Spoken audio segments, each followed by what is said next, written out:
তখন পৃথিবী, চন্দ্র, সূর্য, গ্রহ তারা কিছুই ছিল না। একাকী মহান আল্লাহ রব্বুল আলামিন, সমগ্র বিশ্ব জগতের প্রতিপালক মহান আল্লাহ তাআলা কলম সৃষ্টি করে কলমকে আদেশ করলেন, হে কলম তুমি লেখো। এই আদেশ পেয়ে কলম বলল, হে আমার রব আল্লাহ রব্বুল আলামিন, আমি কি লিখব? আল্লাহ রব্বুল আলামিন বলল, তুমি আরশে মুহাল্লায় কলেমা তৈয়্যিবা লেখো। এই আদেশ পেয়ে কলম 400 বছর ধরে লা ইলাহা ইল্লাল্লাহ লিখতে থাকলো। যখন 400 বছর অতিক্রম করলো, তখন আল্লাহ রব্বুল আলামিন আবার কলমকে জিজ্ঞেস করলো, হে কলম তুমি কি লিখছো বলো। কলম বলল, হে আল্লাহ তাআলা, আমি তো শুধু লা ইলাহা ইল্লাল্লাহ লিখেছি। তারপর আল্লাহ রব্বুল আলামিন বলল, তুমি কলেমার শেষ অংশ লেখনি কেন?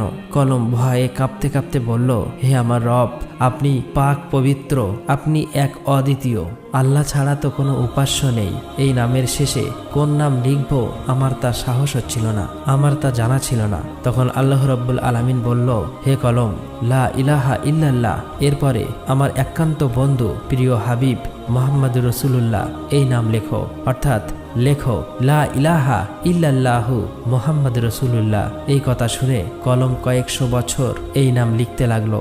অতঃপর মহান রব্বুল আলামিন আরশে মুহাল্লার উপর বিশাল বিশাল স্তম্ভ সৃষ্টি করলেন এবং সেগুলি 7 তবক জমিন আসমানের ভিতর পুঁতে রাখলেন। তাফসীর কারকরা উল্লেখ করেছেন যে এক একটি স্তম্ভ থেকে আর এক স্তম্ভ দূরত্ব 700 বছরের পথ। তারপর আল্লাহ তাআলা আরশ সৃষ্টি করলেন এবং এই আরশ বহন করার জন্য সামান্য কয়েক মুহূর্তে 4 জন ফেরেশতা সৃষ্টি করলেন এবং তাদেরকে আল্লাহ রাব্বুল আলামিন বললেন, হে আমার ফেরেশতারা, তোমরা আরশ বহন করো। এই নির্দেশ পাওয়া মাত্র 4 জন ফেরেশতা আরশ বহন করার জন্য প্রস্তুত হলো, কিন্তু কোনো মতেই তারা সক্ষম হলো না। তখন আল্লাহ তাআলা ফেরেশতাদের একটি দোয়া শিখিয়ে দিলেন।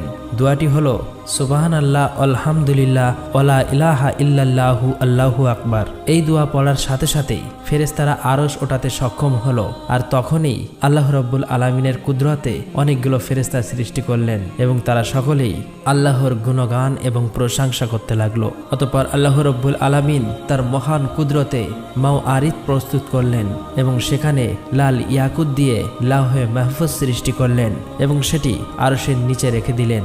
অতঃপর আল্লাহ তাআলা কলমকে নির্দেশ দিলেন, হে কলম, এই অপূর্ব সৃষ্টি ও জ্ঞান এবং কিয়ামত পর্যন্ত সৃষ্টি জগতে যা কিছু ঘটবে তা তুমি এই লাওহে মাহফুজে লিপিবদ্ধ করো। মহান আল্লাহর এই নির্দেশ পেয়ে কলম বিসমিল্লাহির রহমানির রহিম লিখে শুরু করলেন। একমাত্র আল্লাহ এই সৃষ্টি জগতের স্রষ্টা, আল্লাহ ছাড়া কোনো উপাস্য নাই, তিনি এক ও অদ্বিতীয়। তারপর আল্লাহ রাব্বুল আলামিন কলমকে আবার নির্দেশ দিলেন, হে কলম, আদি মানব থেকে 1,24,000 পয়গম্বরের সমস্ত তথ্য লাওহে মাহফুজে লিপিবদ্ধ করো। অতএব কলম এই আদেশ পেয়ে সমস্ত সৃষ্টি জগতের সবকিছুই লিপিবদ্ধ করল। অতঃপর মহান আল্লাহ তাআলা ইয়াকুতের দিকে দৃষ্টিপাত করতেই ইয়াকুত একেবারে ভয়ে বিকলিত হয়ে পানিতে পরিণত হলো এবং আল্লাহর অসীম কুদরতে হাওয়া সৃষ্টি হলো। মহান রব্বুল আলামিন তাদের উত্তর, দক্ষিণ, পূর্ব, পশ্চিম দিকে পাঠিয়ে দিয়ে বললেন, তোমরা দ্রুত বেগে প্রবাহিত হয়ে পানিতে তরঙ্গ তুলে ফেনা সৃষ্টি করো। সাথে সাথে আল্লাহর নির্দেশ পালন করলো। অতএব পানির উপরে ফেনা জমে এই ফেনা সমূহের পরস্পরের সংঘর্ষের ফলে আল্লাহর হুকুমে আগুন সৃষ্টি হলো। কিছুক্ষণের মধ্যেই ওই আগুন থেকে ধোঁয়া নির্গত হলো। অতঃপর আল্লাহ তাআলার কুরসি পানির মধ্যখানে বিরাজ করতে লাগলো। আল্লাহ রাব্বুল আলামিন এই ধোঁয়াকে 7 ভাগে বিভক্ত করলেন।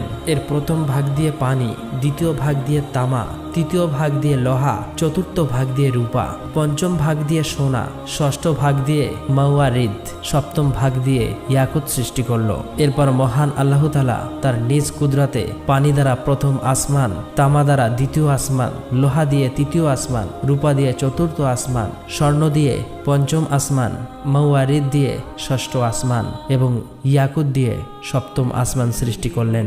এই এক আসমান থেকে আরেকটি আসমানের দূরত্ব প্রায় 500 বছরের পথ। তারপর আল্লাহ তাআলার কুদরতে পানি থেকে সোনায় রূপান্তরিত হওয়া বস্তু একটি লাল বর্ণ আকারের মাটির রূপ ধারণ করল। তখন আল্লাহ রাব্বুল আলামিন 4 ফেরেশতা হযরত জিবরাইল আলাইহিস সালাম, হযরত মিকাইল আলাইহিস সালাম, হযরত ইসরাফিল আলাইহিস সালাম, হযরত আজরাইল আলাইহিস সালাম ফেরেশতাকে 4 দিক থেকে টানতে বললেন। আল্লাহর নির্দেশ পেয়ে তারা সেই আদেশ পালন করল এবং সাথে সাথেই সুবিস্তৃত জমিনের রূপ ধারণ করল। অতঃপর আল্লাহ রাব্বুল আলামিন মাত্র 6 দিনে আসমান, জমিন, চন্দ্র, সূর্য, গ্রহ, তারা এই বিশ্ব জগৎ সমূহের যা কিছু আছে সমস্ত কিছু সৃষ্টি করলেন। তারপর সহস্র বছর পর আল্লাহ রাব্বুল আলামিন ধোঁয়াবিহীন অগ্নি সৃষ্টি করে তা থেকে জিনজাতি সৃষ্টি করলেন। জিনজাতির মধ্য থেকে একজন নবী পাঠান, তার নাম ইউসুফ। আল্লাহ তাআলা সেই নবীকে শরিয়াতের বিধি বিধান শিক্ষা দেন এবং তাদের দুনিয়ায় প্রেরণ করেন। এভাবেই চলছিল জিনদের জীবন। কিন্তু বহু বছর পর আল্লাহর বিধিবিধান ভুলে সমস্ত জিনের দল পথভ্রষ্ট হয়ে পাপাচারে লিপ্ত হলো। তখন ইউসুফ নামের ওই জিন সকলের উদ্দেশ্যে বলল, হে সকল জিনের দল, তোমরা আল্লাহকে ভয় করো, পাপাচার থেকে ফিরে এসো। তোমরা কি ভুলে গেছো আল্লাহ এক, অদ্বিতীয়, আল্লাহ ছাড়া কোনো উপাস্য নেই? অতএব তোমরা তওবা করে সৎ পথে ফিরে এসো এবং আল্লাহর বিধিবিধান মেনে চলো। কিন্তু এই সকল জিনের দল তার কথা শুনল না, সকলেই মিলে তাকে হত্যা করলো। এদিকে সকল ফেরেশতারা বলতে লাগলো, হে আল্লাহ, জিনদের দল দুনিয়াতে পাপাচারে লিপ্ত হয়ে ফাসাদ সৃষ্টি করছে এবং হত্যা করছে। আল্লাহ রাব্বুল আলামিন অসীম দয়ালু, আল্লাহর দয়া সীমাহীন। ফেরেশতাদের এই কথা শোনার পর তিনি জিনদের পাপের শাস্তি প্রদান না করে পুনরায় একজন পয়গম্বর পাঠালেন। কিন্তু তিনি সফল হতে পারলেন না। মাত্র কিছু সংখ্যক জিন তার হেদায়েত মেনে সৎ পথে প্রত্যাবর্তন করল, আর সকলেই পথভ্রষ্ট হয়ে গেল। এভাবে প্রায় 36,000 বছর সময়ের মধ্যে জিনরা বহু সংখ্যক পয়গম্বরকে হত্যা করে ফেলল। অতঃপর আল্লাহ রাব্বুল আলামিন ফেরেশতাদের বলল, তোমরা যাও, যারা পাপাচারে লিপ্ত তাদেরকে শাস্তি প্রদান করো। আল্লাহ রাব্বুল আলামিনের এই নির্দেশ পেয়ে ফেরেশতারা কোটি কোটি জিনদের শাস্তি প্রদান করল। কেবলমাত্র যে সকল ঈমানদার জিন পাপী জিনদের ভয়ে বনে, জঙ্গলে, পাহাড়, পর্বতে, গুহায় বসে আল্লাহর ইবাদতে মগ্ন ছিল, তারাই ফেরেশতাদের হাত থেকে রক্ষা পেল। ওই সময় ফেরেশতারা লক্ষ্য করে দেখল একটি কমবয়স্ক সুন্দর বালক জিন একাকী দাঁড়িয়ে আছে। তার নাম ইবলিশ। তাকে দেখে ফেরেশতাদের অন্তরে দয়া মায়া উদয় হলো। তখন ফেরেশতারা বলল, হে আমার রব, হে মাবুদ, এই বালক জিনটি অসহায়, তার প্রতি আমাদের অনেক মায়া লাগছে। আমরা কি একে নিয়ে আসমানে লালন পালন করব? ফেরেশতাদের অনুরোধে আল্লাহ রাব্বুল আলামিন তাকে আসমানে নিয়ে আসতে অনুমতি দিলেন। ইবলিশ ছিল তীক্ষ্ণ স্মৃতিশক্তি সম্পন্ন। সে একবার যা শুনতো চিরদিনের জন্য তা মনে রাখত। এদিকে যে সকল জিন বেঁচে গিয়েছিল তাদের বংশবৃদ্ধি পেয়ে আবার জিনদের দ্বারা এই জগৎ পরিপূর্ণ হয়ে উঠল। এদিকে ফেরেশতারা ইবলিশকে প্রথম আসমানে নিয়ে আসলো। সেখানে এসে ফেরেশতারা আল্লাহর ইবাদত বান্দাগির সমস্ত নিয়ম কানুন শিখিয়ে দিলেন।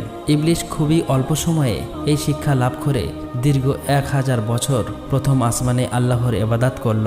ইবলিশের আল্লাহর প্রতি ইবাদতের একাগ্রতা ও নিষ্ঠা দেখে অবাক হয়ে ফেরেশতারা বলতে লাগলো, আমরা কেবলমাত্র আল্লাহর ইবাদতের জন্যই সৃষ্টি হয়েছি। একমাত্র ইবাদতেই আমাদের শিক্ষা, ধ্যান, দীক্ষা সবকিছুই। কিন্তু কি আশ্চর্য ব্যাপার, ইবলিশ আমাদের কাছে ইবাদতের নিয়মকানুন শিখে সে যে ইবাদত করছে তার তুলনায় আমরা কিছুই না। আমাদের ফেরেশতাদের মধ্যে তো এমন ইবাদত কাউকে করতে দেখিনি। মনে হচ্ছে ইবলিশের কাছে আমাদের অনেক কিছু শেখার আছে। তার ইবাদতে ফেরেশতারা এত মুগ্ধ হলো যে তাকে অতি যত্ন সহকারে প্রথম আসমান থেকে 1000 বছর পর দ্বিতীয় আসমানে নিয়ে গেল। দ্বিতীয় আসমানে এসে তার চেয়েও বেশি পরিমাণে ইবাদতে মশগুল হলো। আসমানের ফেরেশতারা এটা দেখে চারিদিক থেকে ধন্য ধন্য বলতে লাগলো। বহু ফেরেশতারা তার প্রশংসা করতে লাগলো এবং ইবলিশের নাম রাখলো আবেদ। তারপর ইবলিশ 1000 বছর ইবাদত করার পর ফেরেশতারা দ্বিতীয় আসমান থেকে তৃতীয় আসমানে নিয়ে গেল। সেখানে এসে আরো বেশি পরিমাণে পরম একাগ্রতা মনোযোগের সাথে আল্লাহর ইবাদতে মগ্ন হলো। এটা দেখে সেখানকার ফেরেশতারা তার ইবাদতে মুগ্ধ হয়ে ইবলিশের নাম রাখলো অলি। এভাবেই প্রত্যেক আসমানে ইবলিশ 1000 বছর ইবাদত করলো। অবশেষে সপ্তম আসমানে উপনীত হয়ে পরম সুখে শান্তিতে বসবাস শুরু করলো। ইবলিশ সর্ববিষয়ে অনেক জ্ঞান এবং অভিজ্ঞতা অর্জন করলো। তখন ফেরেশতারা আল্লাহর কাছে দোয়া করে বলল, হে আমার রব, হে আল্লাহ, তুমি তোমার প্রিয় ইবলিশকে যদি আরশে মুহাল্লায় উঠিয়ে আনো তবে আমরা তার কাছ থেকে অনেক মূল্যবান উপদেশ শুনে অনেক কিছু শিখতে পারতাম, কেননা সে আমাদের অপেক্ষা অনেক বেশি জ্ঞান অর্জন করেছে। মহান আল্লাহ তাআলা ফেরেশতাদের এই আবেদন মঞ্জুর করলেন এবং ইবলিশকে আরশে মুহাল্লার কাছে নিয়ে আসলেন। সেখানে এসে ইবলিশ ইয়াকুত নির্মিত একটি সুউচ্চ মেম্বারে ইবাদতে মশগুল হলেন এবং ওয়াজ নসিহত করতে লাগলো। তখন এইসব দেখে ফেরেশতারা তাকে মালাইকা অর্থাৎ ফেরেশতাদের শিক্ষক হিসেবে মেনে নিল। এদিকে পৃথিবীর যে সকল জিনের দল অবশিষ্ট ছিল তারা আবারও ভীষণ পাপাচারী হয়ে উঠল। তখন আল্লাহ রাব্বুল আলামিন ইবলিশকে বললেন, হে ইবলিশ, তোমার ইবাদত বান্দেগি এবং আনুগত্য দেখে অত্যন্ত সন্তুষ্ট হয়েছি। এবার তুমি দুনিয়াতে গিয়ে তোমার স্বজাতীয় জিনদেরকে সৎপথ প্রদর্শন করো। আল্লাহ রাব্বুল আলামিনের এই নির্দেশ পেয়ে ইবলিশ বলল, হে মাবুদ, হে আল্লাহ, আপনার নির্দেশ আমি অবশ্যই পালন করব, কিন্তু আল্লাহ আমাকে এমন একটি ক্ষমতা দিন আমি যেন সারাদিন দুনিয়াতে জিনদের শিক্ষাদান করার পর আবার যেন সন্ধ্যায় এখানে ফিরে আসতে পারি এবং আপনার ইবাদতে মশগুল থাকতে পারি। আল্লাহ রাব্বুল আলামিন ইবলিশের এই আবেদন কবুল করলেন। অতঃপর ইবলিশ অত্যন্ত আনন্দিত চিত্তে দুনিয়াতে নেমে আসলো এবং জিনদেরকে বলতে লাগলো, হে জিনের দল, তোমরা কি ভুলে গেছো সেই আযাবের কথা? এখনো সময় আছে, আল্লাহর পথে ফিরে এসো। আল্লাহ ছাড়া কোনো উপাস্য নেই, পাপ কাজ ছেড়ে দিয়ে সৎ পথে ফিরে এসো। এইভাবে বহুদিন পর্যন্ত তাদেরকে হেদায়েত করতে লাগলেন, কিন্তু একাধারে বহুদিন পর্যন্ত সে অপ্রাণ চেষ্টা করেও পরিশ্রম করা সত্ত্বেও সামান্য কিছু সংখ্যক জিন ছাড়া প্রায় সকলেই ইবলিশের বিরুদ্ধাচরণ করতে লাগলো এবং ভীষণ পাপাচারে লিপ্ত হয়ে গেল। তখন ইবলিশ আল্লাহর দরবারে দোয়া করলেন, হে মাবুদ, হে আল্লাহ, আপনি আমাকে ক্ষমতা দিন যাতে এই অবাধ্য জিনদেরকে আমি সমূলে ধ্বংস করতে পারি। আল্লাহ রাব্বুল আলামিন ইবলিশের এই দোয়া কবুল করলেন এবং জিনদেরকে ধ্বংস করার জন্য অগণিত ফেরেশতা দুনিয়ায় প্রেরণ করলেন। ফেরেশতাদের সাথে ইবলিশও ছিল। অতএব ফেরেশতা ও ইবলিশের আগমনের পর দুনিয়ায় সমস্ত পাপাচারী জিন একে একে প্রাণ হারালো। দুনিয়ার কার্য শেষ করে পুনরায় ইবলিশ একাগ্রচিত্তে আল্লাহর ইবাদতে মশগুল হলো। আল্লাহ তাআলার দরবারে ইবলিশের কত যে সিজদা ছিল তা কারো পক্ষে হিসাব করা সম্ভব নয়। আসমান, জমিন ও আরশে মহল্লার নিকটে এমন কোনো জায়গা ছিল না যেখানে ইবলিশ অসংখ্য সিজদা দেয়নি। অতঃপর ইবলিশ আল্লাহ রাব্বুল আলামিনের কাছে দোয়া করলেন, হে আমার রব, হে আল্লাহ, তোমার অসীম অনুগ্রহে আমি অতি সামান্য স্তর থেকে সসম্মানে অতি উচ্চ স্তরে পৌঁছেছি। তোমার অসীম অনুগ্রহে আমি তোমার নৈকট্য লাভ করতে পেরেছি। এখন আমার মনের একান্ত বাসনা হলো তোমার পবিত্র লাওহে মাহফুজ যদি একবার দর্শন করাতেন, আল্লাহ গো, জীবন ধন্য সার্থক হয়ে যেত। তুমি দয়া করে অনুগ্রহ করে আমার এই আকাঙ্ক্ষা পূর্ণ করো। মিকাইল ফেরেশতা এই নির্দেশ পাওয়ার সাথে সাথে ইবলিশকে নিয়ে লাওহে মাহফুজের নিকট নিয়ে গেল। ইবলিশ আল্লাহর অপূর্ব সৃষ্টি লাওহে মাহফুজের দিকে এক দৃষ্টিতে চেয়ে দোয়া পাঠ করতে লাগলো। হঠাৎ এক স্থানে চোখ পড়ল আর সেখানে লেখা আছে, আল্লাহর এক বান্দা 6 লক্ষ বছর পর্যন্ত আল্লাহর ইবাদত করবে, কিন্তু মহান আল্লাহর একটি আদেশ অমান্য করায় সে জান্নাত থেকে বিতাড়িত হবে, আর ওই বান্দা আসমান ও জমিনের মালায়ন বা অভিশপ্ত নামে পরিচিত হবে। এটা দেখার পর ইবলিশ কেঁদে ফেলল এবং সেজদায় লুটিয়ে পড়ল। তাফসীরকারকদের মতে ইবলিশ এই সেজদা 6000 বছর অতিবাহিত করেছিল। 6000 বছর পর ইবলিশ মাথা তুলে দেখতে পেল তার সিজদার জায়গায় লিখিত রয়েছে, লাআনাতুল্লাহি আলা ইবলিশ, ইবলিশের উপরে আল্লাহর অভিশাপ বর্ষিত হোক। এটা দেখে ইবলিশ আল্লাহর কাছে দোয়া করল, হে আমার রব, এই ইবলিশকে আমি তাকে যথাযথ শিক্ষা দান করি। তার জবাবে মহান আল্লাহ তাআলা বললেন, অচিরেই তুমি তাকে দেখতে পাবে। এই কথা শুনে ইবলিশ সেখানে দাঁড়িয়ে 1000 বছর পর্যন্ত পাঠ করল, লাআনাতুল্লাহি আলা ইবলিশ, অর্থাৎ ইবলিশের উপর আল্লাহর লানত বর্ষিত হোক। এখানে উল্লেখ করা প্রয়োজন তখন ইবলিশ এই নামে পরিচিত হয়নি। এরপর আল্লাহ রাব্বুল আলামিন ইবলিশকে বললেন, হে ইবলিশ, বলতো যে বান্দা আমার অশেষ অনুগ্রহ লাভ করার পরেও আমার হুকুম অমান্য করবে তার কেমন শাস্তি হওয়া উচিত? জবাবে ইবলিশ বলল, হে আমার রব, মহান আল্লাহ রাব্বুল আলামিন এমন অকৃতজ্ঞ ব্যক্তির কঠিন শাস্তি এবং অভিশাপ বর্ষিত হওয়া উচিত। তখন আল্লাহ রাব্বুল আলামিন বললেন, তোমার এই কথাটা এক টুকরো তক্তিতে লিখে তোমার কাছেই রেখে দাও, পরে তা কাজে আসতে পারে। অতঃপর এই ঘটনার বেশ কিছুদিন পর হঠাৎ একদিন ইবলিশ মনে মনে ভাবতে লাগলো, এখন ফেরেশতাদের জগতে, জিনের জগতে এমন কোনো ফেরেশতা ও জিন নেই যে আমার চেয়ে বেশি শিক্ষা লাভ করেছে। এখন ফেরেশতাদের থেকে আমার প্রভাব অতুলনীয়। আমার প্রভাব, প্রতিপত্তি ও ক্ষমতার সাথে মোকাবিলা করার মতো আর কেউ নেই। আমার মনে হয় মহান আল্লাহ রাব্বুল আলামিন সৃষ্টি জগতের পরিচালনার ঘটনার দায়িত্ব একমাত্র আমাকেই দিতে পারে। এই ঘটনার বেশ কিছুদিন পরেই আল্লাহ তাআলার একদল ফেরেশতা লাওহে মাহফুজে একটি লেখা দেখতে পায়, খুব শীঘ্রই একজনের উপর আল্লাহর নালত বর্ষিত হবে। এই লেখা দেখে সমস্ত ফেরেশতাদের দল ভয়ে থরথর করে কাঁপতে লাগলো। তারা বলতে লাগলো, না জানি কে ওই হতভাগা যার উপরে এই দুর্ভাগ্য নেমে আসবে। সকল ফেরেশতারা দুশ্চিন্তায় পেরেশানি হয়ে কাঁদতে কাঁদতে তাদের ওস্তাদ ইবলিশের নিকট হাজির হলো। ইবলিশ তাদেরকে দেখে বলল, কি ব্যাপার, তোমরা সবাই এমন করে কান্না করছো কেন? তখন ফেরেশতারা বলল, ওস্তাদ, লাওহে মাহফুজের ওখানে লেখা আছে একজনের উপর আল্লাহর নালত বর্ষিত হবে। আমরা এই চিন্তায় এবং ভয়ে কান্না করছি। ওস্তাদ, আপনি আমাদের জন্য দোয়া করুন যাতে আমরা আল্লাহর নালত থেকে রক্ষা পেতে পারি। ইবলিশ ফেরেশতাদের এই সমস্ত কথা শোনার পর মুচকি হেসে আল্লাহ তাআলার দরবারে দোয়া করল, হে আমার রব, হে দয়াময় আল্লাহ তাআলা, তুমি এই ফেরেশতাদের কারোর উপর লানত দিও না। আল্লাহ রাব্বুল আলামিন সাথে সাথে ইবলিশের এই দোয়া কবুল করলেন। অতঃপর এর কিছুদিন পর একদিন ইবলিশ আরশে মুআল্লার একখানা তাকঠির উপরে উজ্জ্বল নূরের হরফে একটি লেখা দেখতে পায়। সেখানে লেখা ছিল, আউযু বিল্লাহি মিনাশ শাইতানির রাজিম, অর্থাৎ বিতাড়িত শয়তান হতে আল্লাহ তাআলার নিকট সাহায্য প্রার্থনা করছি। এই লেখা দেখার পর ইবলিশ অত্যন্ত বিস্মিত হয়ে আল্লাহর নিকটে জিজ্ঞাসা করল, হে আমার রব, কে সেই পাপিষ্ট শয়তান যাহা থেকে রক্ষা পাবার জন্য তোমার কাছে প্রার্থনা করার কথা লেখা আছে? আল্লাহ রাব্বুল আলামিন বললেন, অতি শীঘ্রই তুমি তাকে চিনতে পারবে।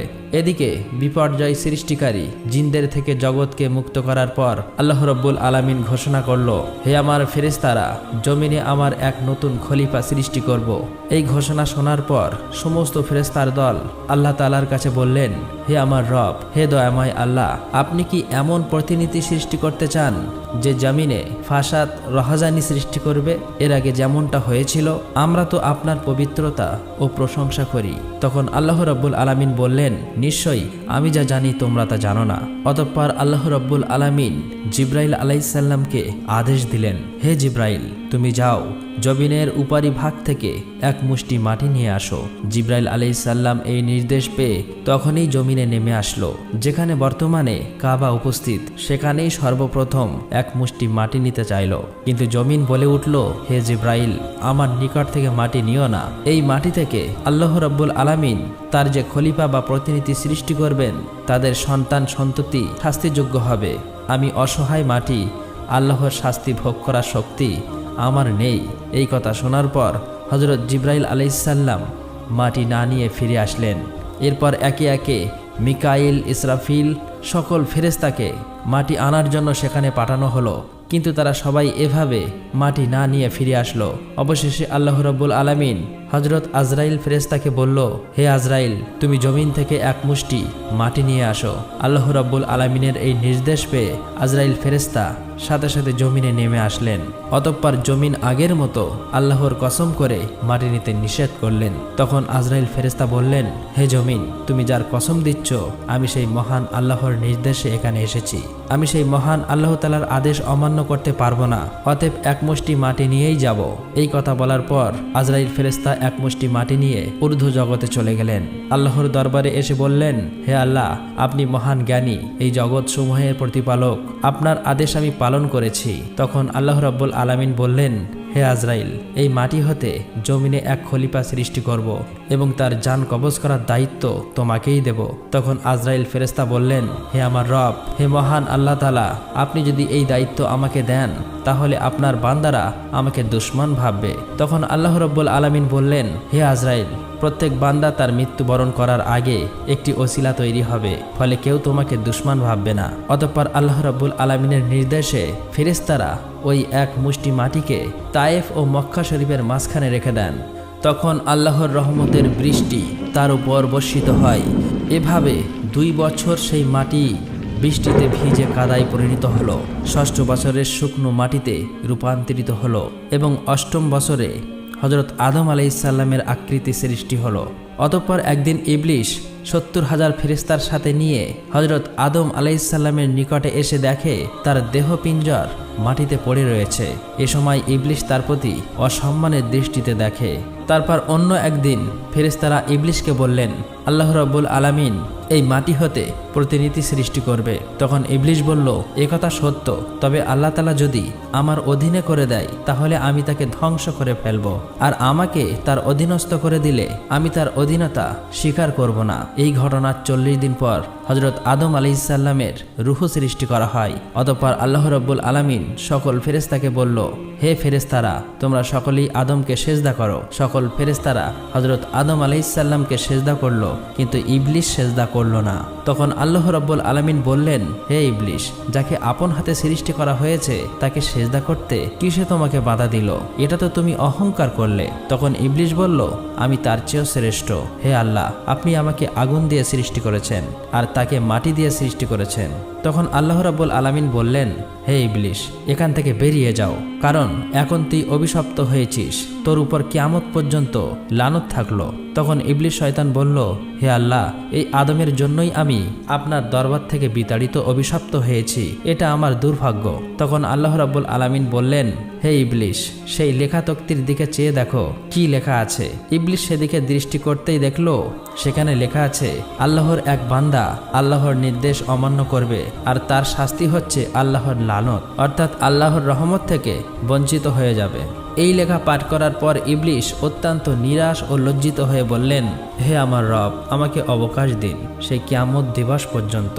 আমার দ্বিতীয় আবেদন হলো, আমাকে আদম সন্তানের মস্তিষ্কের ভিতরে প্রবেশের সুযোগ দিন আর আমাকে তাদের দৃষ্টির অন্তরালে রাখুন, যেন আমি তাদেরকে সবসময় ধোঁকা দিতে পারি। আপনার ইজ্জতের কসম, আমি তাদের সবাইকে পথভ্রষ্ট করব। তখন আল্লাহ রাব্বুল আলামিন বললেন, তোকে এবং তোর অনুসারীদের দিয়ে জাহান্নাম ভর্তি করব, তবে তাদেরকে নয় যারা ঈমানদার আল্লাহওয়ালা, যারা আল্লাহর পথে থাকবে। অতঃপর আল্লাহ রাব্বুল আলামিন ফেরেশতাদেরকে হুকুম করলেন, তোমরা হযরত আদম আলাইহিসসালামকে জান্নাতুল ফেরদাউসে নিয়ে যাও। ফেরেশতারা এই হুকুম পাওয়ার সাথে সাথেই হযরত আদম আলাইহিসসালামকে জান্নাতুল ফেরদাউসে আনলেন এবং আল্লাহ তাআলা সকল নিয়ামত দান করলেন। প্রিয় দর্শক, আপনারা যদি চান এর পরের পাঠ, তাহলে অবশ্যই আপনাদের মন্তব্য লিখে জানাতে ভুলবেন না। আর আমরা সকলেই যেন শয়তানের ধোঁকা থেকে বেঁচে থাকি, অর্থাৎ আমরা সকলেই যেন অসৎ এবং খারাপ পথ বর্জন করে আল্লাহর দেখানো পথেই চলতে পারি। আল্লাহ রাব্বুল আলামিন আমাদের সকলকে এই তৌফিক দান করুক, আমিন।